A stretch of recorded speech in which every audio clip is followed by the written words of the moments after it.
जीत गए। हम जीत गए।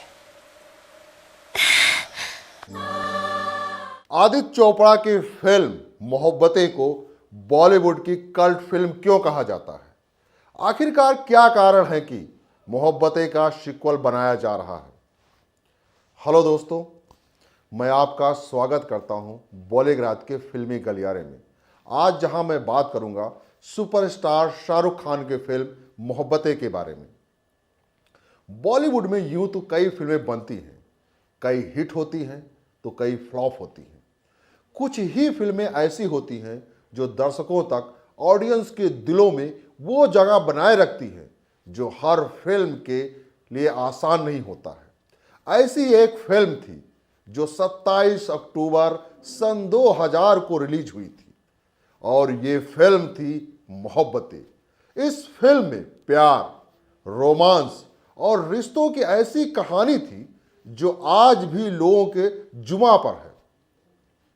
और ये फिल्म ब्लॉकबस्टर साबित हुई थी, बल्कि इस फिल्म को क्लासिकल फिल्म की श्रेणी में रखा जाता है। इस फिल्म में अमिताभ बच्चन, शाहरुख खान की तकरार और ऐश्वर्या की रोमांटिक अंदाज को दिखाने का प्रयास किया गया है। इस फिल्म के डायलॉग्स, रोमांटिक सीन, प्यार, दोस्ती, नफरत, तकरार और गाने सब कुछ है। इसीलिए इस फिल्म जो है बॉक्स ऑफिस पर धमाका किया था। और ऐसा धमाका नहीं, ऐसा धमाका जिससे कि यह फिल्म ब्लॉकबस्टर साबित हुई थी। मोहब्बतें फिल्म में जो सबसे बड़ी बात थी, इस फिल्म का संगीत। इसीलिए इस फिल्म को संगीत से सजी हुई प्रेम कहानी माना गया है। डीडीएलजे के बाद आदित्य चोपड़ा के निर्देशन में बनने वाली ये दूसरी फिल्म थी। इसमें 6 नए कलाकारों को लिया गया था और इसमें अमिताभ बच्चन और शाहरुख खान ने पहली बार स्क्रीन शेयर की थी। इस फिल्म में शाहरुख खान ने एक ऐसा कैरेक्टर निभाया था जिसकी यादों में उसकी प्रेमिका आती रहती है और शाहरुख खान उससे बात करते रहते हैं। सबसे बड़ी बात थी इस फिल्म की कहानी। इस फिल्म की कहानी 3 छात्र, समीर, बिक्की, करण। समीर यानी कि जुगल हंसराज और बिक्की का कैरेक्टर पोर्ट्रेट किया था उदय चोपड़ा। उदय चोपड़ा मतलब यश चोपड़ा के बेटे, और करण जिमी शेरगिल। इन तीनों लड़कों को 3 लड़कियों से प्रेम हो जाता है और तीनों लड़कियां जो होती हैं उनका कैरेक्टर अलग अलग होता है। इसमें से एक लड़की जो होती है वो एक कॉलेज में पढ़ती है, और एक लड़की जो होती है वो नृत्य में निपुण होती है, और एक लड़की जो होती है उसका जो पति है वो मर चुका होता है। वो उसी के इंतजार में हर दिन स्टेशन पर जाती है। उसको ये उम्मीद होती है कि उसका पति एक दिन वापस आएगा। अब ये तीनों जो बच्चे हैं ये शंकर नारायण के गुरुकुल में पढ़ते हैं, जहां पर शंकर नारायण के द्वारा बोले गए शब्द ही नियम होते हैं, वही व्यवस्था होते हैं। यानी कि शंकर नारायण का रोल पोर्ट्रेट कर रहे थे हमारे अमिताभ बच्चन, बिग बी, सदी के महानायक। अब उस गुरुकुल में बिना शंकर नारायण की इजाजत के आप कुछ नहीं करते हैं। कुछ दिनों के बाद वहां पर एक शख्स की एंट्री कुछ दिनों के बाद उस गुरुकुल में एक शख्स की एंट्री होती है। वो शख्स कोई और नहीं, हमारे सुपरस्टार शाहरुख खान होते हैं। और इस फिल्म में उनका नाम होता है राज आर्यन, जो कि संगीत के शिक्षक होते हैं। उनके आने से उस गुरुकुल का पूरा माहौल परिवर्तित हो जाता है। एक दिन राज आर्यन उस गुरुकुल में एक पार्टी का आयोजन करते हैं और उस पार्टी में सामने वाले कॉलेज की लड़कियों को इनवाइट कर लेते हैं। फिर क्या था, उस कॉलेज में धूम धाक, डांस, मस्ती सब कुछ होता है और एकाएक एंट्री होती है शंकर नारायण की। शंकर नारायण के आते ही एकाएक सब कुछ शांत हो जाता है। लेकिन एक शख्स होता है जिसकी आंखें झुकती नहीं हैं। वो सीधा आंखों से शंकर नारायण की आंखों में देखता है। फिर शंकर नारायण उसे स्कूल से निकाल देने का आदेश देता है। फिर राज आर्यन उसको बोलता है, मैं एक बार और आया था आपके इस गुरुकुल में, तब आपने मुझे देखा तक नहीं था। और चले जाने का कहा था। तब पता चलता है कि शंकर नारायण को कि उसकी जो बेटी थी जिसने आत्महत्या की थी वो इस लड़के से प्यार करती है। तब शंकर नारायण उसे कहता है, ठीक है, तुम इस गुरुकुल में रह सकते हो, मैं भी देखता हूं कि तुम्हारे प्रेम में दम है या मेरे अनुशासन में। फिर कहानी धीरे धीरे बढ़ती है। ये सारी चीजें जो होती है वो अमिताभ बच्चन और शाहरुख खान के संवाद के जरिए कहानी को आगे बढ़ाया जाता है। हाँ, ये मैं आपको बता दूं, इस फिल्म के जो गाने थे बहुत ही खूबसूरत थे। इन सारे गानों को लिखा था आनंद बख्शी ने और संगीत दिया था जतिन ललित ने। इस फिल्म की पूरी अवधि जो थी 216 मिनट थी। इसमें ऐश्वर्या राय का नाम था मेघा और इस फिल्म का टोटल जो बजट था वो था 19 करोड़ और बॉक्स ऑफिस पर इस फिल्म ने 90 करोड़ रुपए का बिजनेस किया था। जब ये फिल्म रिलीज हुई थी तो सिर्फ भारत में ही नहीं बल्कि विश्व स्तर पर भी इस फिल्म ने अपनी एक पहचान बनाई थी।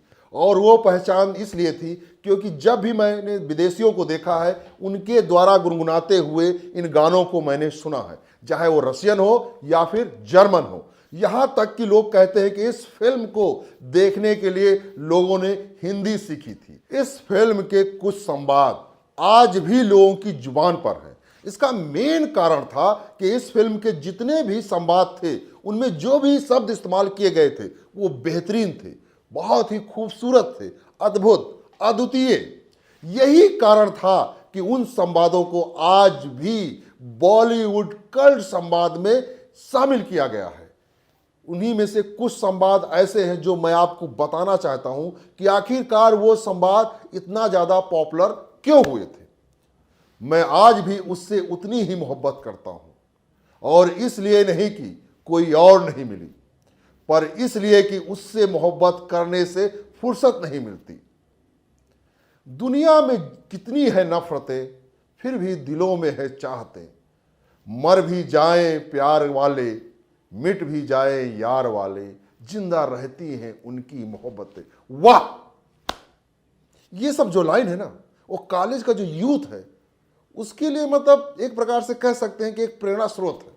वो अपनी गर्लफ्रेंड के सामने अपनी गर्लफ्रेंड को रिझाने के लिए ये सारी लाइनें बोलते रहते हैं। और फिर एक और लाइन है, मैंने आज तक सिर्फ एक ही लड़की से मोहब्बत की और जिंदगी भर सिर्फ उसी से ही करता रहूंगा। ये संवाद जब शाहरुख खान साहब ने बोला था तो ऐसा लग रहा था कि शाहरुख शब्द नहीं बोल रहे हैं बल्कि अपनी आत्मा को निकालकर सबके सामने रख रहे हैं। और फिर इसके बाद सदी के महानायक अमिताभ बच्चन, वाह! परंपरा, प्रतिष्ठा, अनुशासन, ये इस गुरुकुल के 3 स्तंभ हैं। ये वो आदर्श हैं जिससे हम आपका आने वाला कल बनाते हैं। ये जो आवाज थी सदी के महानायक अमिताभ बच्चन की और उस आवाज से निकले हुए शब्द थे, ऐसे लग रहा था कि कोई गॉड बोल रहा हो। इस फिल्म के जो संवाद थे, चाहे शाहरुख खान ने बोले हो या फिर अमिताभ बच्चन ने बोले हो या फिर ऐश्वर्या राय ने बोले हो, सभी के सभी बेहतरीन थे। वैसे भी इस फिल्म के संवाद लोगों को क्यों अच्छे लगते हैं, उसका मेन कारण था कि वो सारे के सारे जो संवाद थे वो यूथ को टारगेट करके लिखे गए थे। और आज का जो यूथ है वो सबसे ज्यादा फिल्में देखना पसंद करता है। तभी तो मोहब्बत भी जिंदगी की तरह होती है। हर मोड़ आसान नहीं होता, हर मोड़ पर खुशी नहीं होती, पर जब हम जिंदगी का साथ नहीं छोड़ते फिर मोहब्बत का साथ क्यों। वाह, क्या लाइन है, दिल को छू गई, अंतर आत्मा में प्रवेश हो गई। तभी तो क्या हुआ, अगर वो तुमसे प्यार नहीं करती, तुमने उससे प्यार करने से पहले ये शर्त तो नहीं रखी थी कि वो भी तुमसे प्यार करे। ये जो लाइन है ना, एक मैसेज देती है, एक संदेश देती है उन प्रेमियों के लिए, यार प्यार तो हो जाता है, प्यार पूछ करके नहीं होता, प्यार में कोई शर्तें नहीं होती है। और आप जब भी किसी से प्यार करते हैं ना, सिर्फ उसके लिए कुर्बान हो जाइए और ये कभी मत सोचिए कि वहां से कुछ आपको रिटर्न मिलने वाला है। वैसे भी शाहरुख खान की जितनी भी फिल्में हैं, जो भी रोमांस पर बनी है, वो अपने आप में अद्भुत है। चाहे कुछ कुछ होता हो, चाहे दिल तो पागल है, या डीडीएलजे, या वीर जरा, सारी की सारी फिल्में कल्ट फिल्में हैं। वैसे बात यहां पर हो रही है मोहब्बतें की। मोहब्बतें की कहानी थोड़ी अधूरी रह गई थी। आखिरकार जब उस गुरुकुल में शंकर नारायण और राज के बीच द्वंद्व शुरू हो जाता है, संवाद का, प्यार का, परंपराओं के खिलाफ, फिर कैसे मोहब्बत जीतती है, ये तो आपको पूरी फिल्म देखने के बाद ही पता चलेगा कि किस प्रकार से राज आर्यन उस गुरुकुल का प्रधाना अध्यापक बन जाता है और अमिताभ बच्चन अपनी उस परंपरा का छोड़ करके नई परंपरा का निर्वहन करने लगते हैं और फिर कहते हैं कि राज बेटा, मैं गलत था, तुम सही थे, तुम चलाओ इस गुरुकुल को, इस यूथ को तुम्हारी जरूरत है। मैं सबसे पहले आपको यह बता देना चाहता हूं कि ऐसी फिल्मों का निर्माण क्यों किया जाता है।